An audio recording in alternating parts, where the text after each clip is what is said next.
skolā par direktori. Un direktore ar savu Rīgas 4. vidusskolu nu jau 12. reizi ciemojas Tallinā, ikgadējā draudzības festivālā.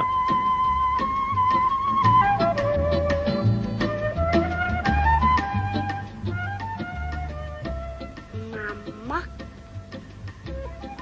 iet uz skolu.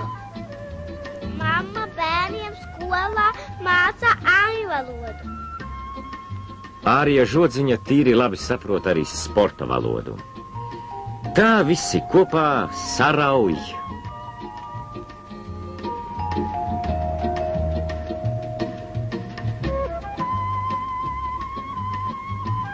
Es nodarbojos ar basketbolu. Kad mamma bija jaunāka, tad viņa arī nodarbojās ar basketbolu un volejbolu. Vien nedomājiet, ka viņa tik sēž malā, komandē un mājās audzina savus 5 bērnus. Ar gribu un neatlaidību viņa paspēja visur.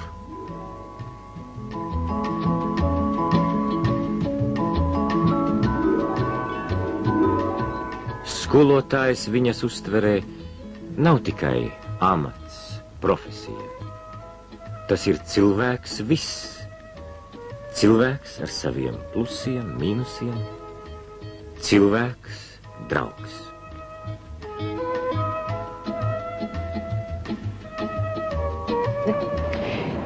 Ir, protams, grūti katru dienu atrasties bērnu vidū.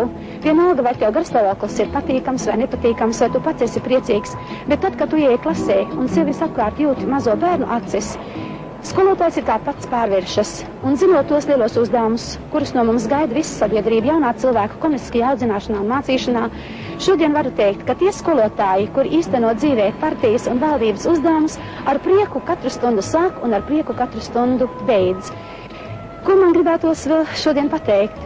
To, ka skolotājs var stundā strādāt tikai tad, ja jūt ap sevi, zināt kāras bērnu acis, vēlmi un gribu mācīties.